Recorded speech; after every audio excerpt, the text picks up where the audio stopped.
Hello, and welcome to Willow Oak Books. My name is Lunar, and I'll be your storyteller today. Glad to have you with me, and I hope you enjoyed the story. If you appreciate our content, please take a moment to hit that like button and subscribe for more. Now, on with the story. The Story of the Easter Bunny by Sheila Black, illustrated by Robyn Officer. Chapter 1. Early. Once upon a time, there was a little rabbit named Early. He lived with his mother, father, and three brothers, Quicksilver, Clover, and Acorn, in a cozy rabbit hole at the top of a grassy hill. Early had been given his name because he was born just before dawn on Sunday morning. He had been born early, too. He was a runt, his mother said. One of his paws turned inward just a little, so that instead of hopping straight ahead, he zigzagged from side to side. He was by far the slowest of his brothers. Quicksilver could run faster than the wind. Clover was strong and could pull carrots out of the ground quicker than the blink of an eye. Acorn, the oldest, was clever. He knew all sorts of useful things, such as where to find lettuce and how to tell which way the wind was blowing. But Early, well, he was just Early. His brothers used to say that he should have been called Late. They said he was not much good at anything. He liked flowers and birds and butterflies. He was best at daydreaming. As he sat and gazed up at the sky, Early would make up wonderful stories about flowers that danced and talked to each other, and the colors of the rainbow, and where the snowflakes came from. "I don't know what I will do with you, Early," said his father. "You're a daydreamer." But his mother said Early would be just fine. He was a good-hearted little rabbit, and that was what mattered. Early liked making up stories, and he liked listening to stories. His Aunt Sophia was a famous storyteller. In the evening, all the rabbits of the grassy hill used to gather around her. She would tell stories about faraway lands, strange animals, and magic happenings. Early loved all her stories, but his very favorite was the story of the Easter Bunny. There really was an Easter Bunny. All the young rabbits had heard about him. He was the most famous rabbit of all. Every year on Easter Sunday, he traveled the world, bringing eggs to all the children. Aunt Sophia had actually seen the Easter Bunny once when she was young. Early made her tell about it over and over again. It had happened just after sunrise one Easter morning. Aunt Sophia had gone out very early, and she had seen him on the horizon. He had been just a flash of white on the hillside, for the Easter Bunny was the fastest rabbit in the world. But she had seen that he was carrying a basket filled with eggs that gleamed like jewels. One night, when they were all gathered around, Aunt Sophia told the young rabbits something wonderful. When the Easter Bunny grew old and tired, she said, he chose a new Easter Bunny from among the best of all the rabbits in the world. Quicksilver, Clover, and Acorn lifted their heads proudly. They were surely amongst the best young rabbits in the world. But Early just looked at the ground. The best? He wasn't the best at anything. Then Aunt Sophia asked all the young rabbits what they would like to be when they grew up. Quicksilver said he would like to be the fastest. Clover said he would like to be the strongest. Acorn said he wanted to be the cleverest rabbit in the world. Aunt Sophia nodded. She turned to Early and asked, "What about you?" Early's ears turned pink. I would like to be the Easter Bunny," he whispered shyly. He had not meant to say it, but it just popped out. Everyone laughed. "You?" they cried. "Why, you're the slowest. You're the weakest. The Easter Bunny doesn't just sit on a hillside and look up at the sky. He's the fastest rabbit in the world. You could never be the Easter Bunny." Early's ears turned an even brighter pink. The seasons passed. Early grew, but not very much. Everyone agreed that he was rather small for a rabbit who was almost grown up. Now his brother, Quicksilver, was almost twice his size and could run across the grassy hill in a flash. Clover was almost 3 times his size, as big as a cat, the other rabbit said admiringly. He could pull the largest carrots out of the ground with no trouble at all. As for Acorn, he was so clever that everyone on the hill asked his advice about all sorts of things. How to find the way home in a blizzard, or escape from a hunter or a fox. But people just laughed at Early. He's sweet-natured, everyone said. But with a limp like that, they shrugged. Early was not much good at anything. In the mornings, he could be seen sitting, watching everything. In the springtime, he looked at the first leaves that appeared on the trees and saw the tiny shoots of grass grow up out of the ground.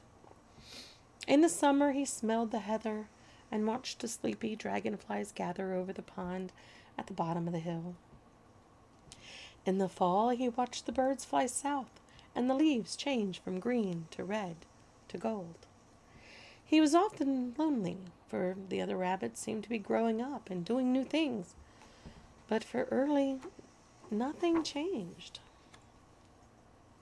Chapter 2. A Stranger. One December evening, around Christmas time, a group of rabbits huddled under the elm tree. The winter had been worse than usual, and the rabbits had only a few old bits of potato to eat. They were all feeling cold and bad-tempered. Suddenly, Acorn hopped up with a cry. "A stranger is coming up the hill!" As the stranger came closer, they all could see that he was a very old rabbit. He was perfectly white, and his fur shone against the snow with a silver glow. "Good evening," the stranger said in a deep voice. The rabbits of the grassy hill looked at him. "I'm wondering if you could give me a meal and a bed for the night," he said. Now the rabbits could see that he was shabbily dressed. His blue jacket had seen better days. His ears flopped over as though he were very, very tired. "Who are you and where do you come from?" Quicksilver asked rather sternly. The stranger shrugged. "I am a stranger," he replied.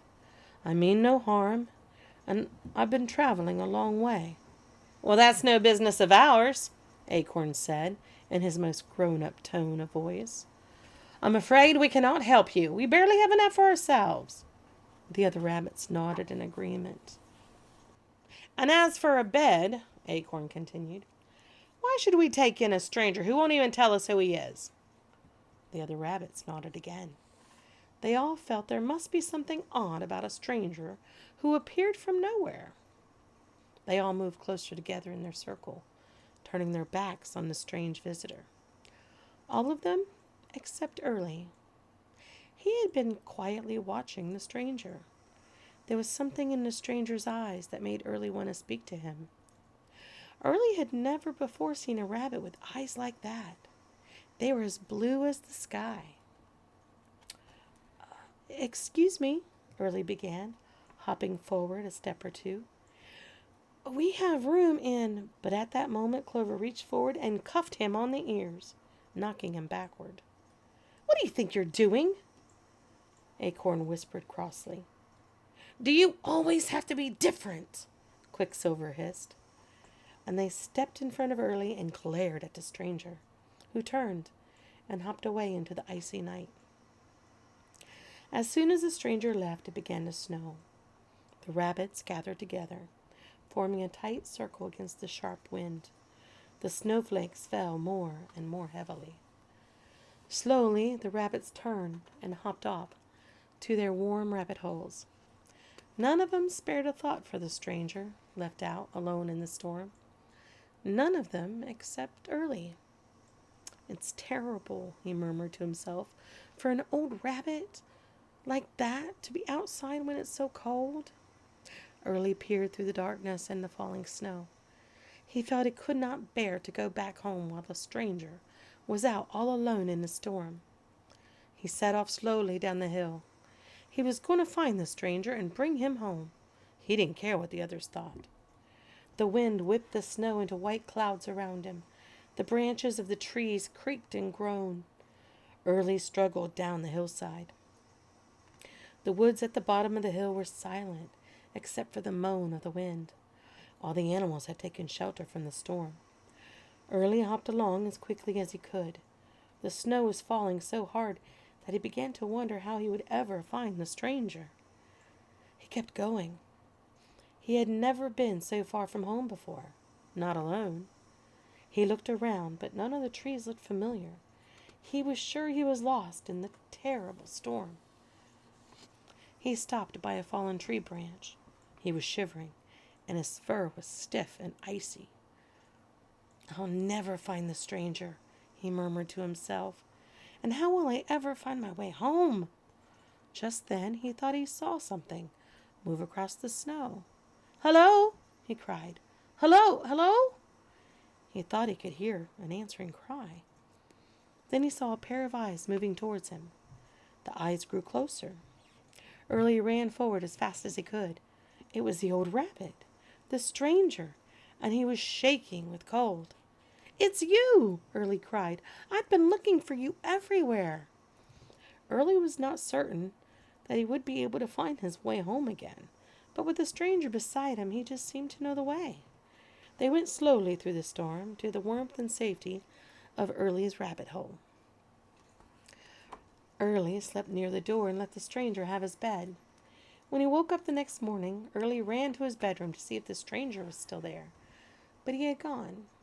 Early asked his brothers about the stranger, but they just stared at him. "You know he left last night," they told him. "Why would he have come back again?" They did not know that Early had brought the stranger back to the rabbit hole. Early did not understand why the stranger had left without saying goodbye. Sorrowfully, he went back to his room. He pushed open the door. There, on the freshly made bed, he saw a small package wrapped in brown paper.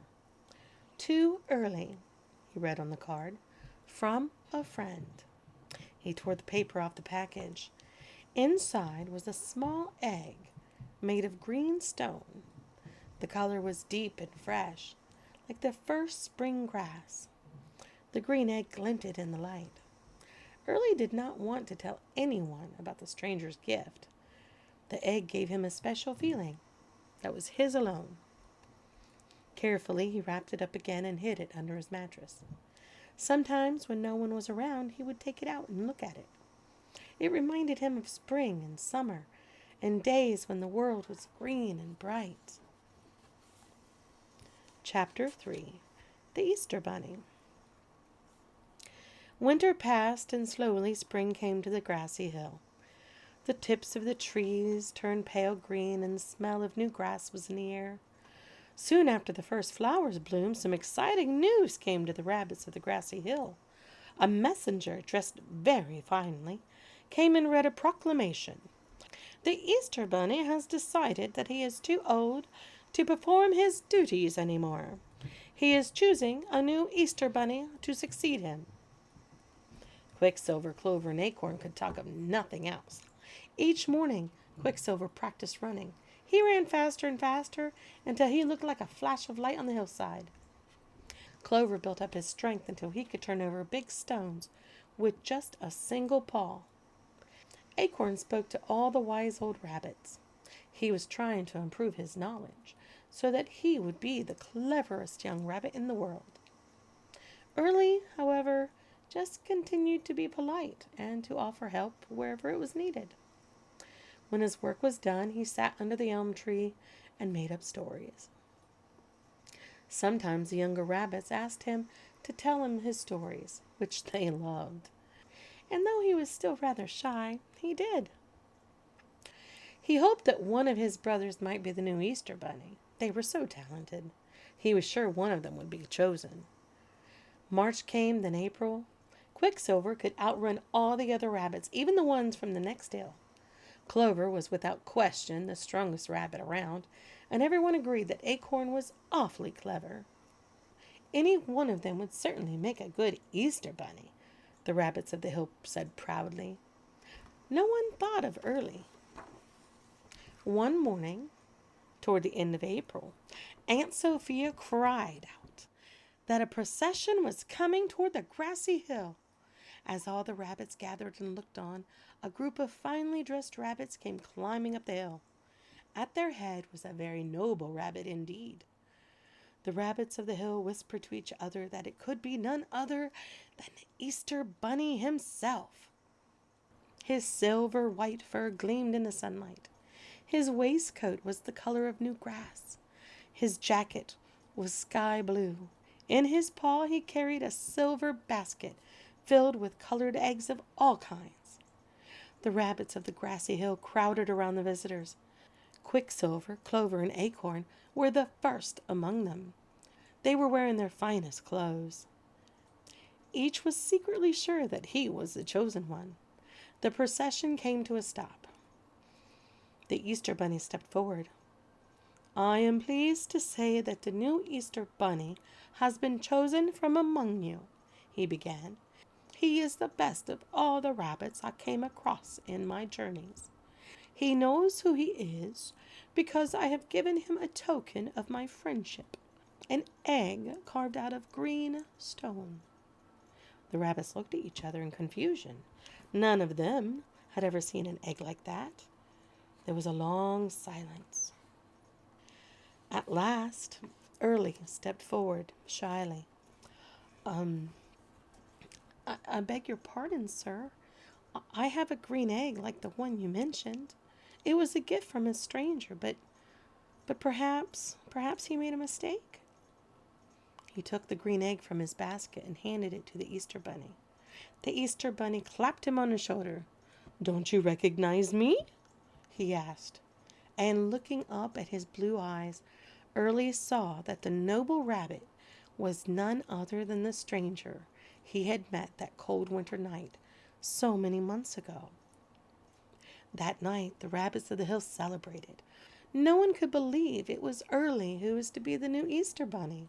His brothers were sure that somehow a mistake had been made. Only his mother and Aunt Sophia were not surprised. "I always said you were kind-hearted," his mother whispered to him, "and I always said that was more important than anything." The rabbits of the hillside had danced and eaten into the night. Now they were all tired. Some of them were falling asleep under the stars. Early was looking up at the sky. He heard the voice of the Easter Bunny beside him. "It's time for us to go," he said.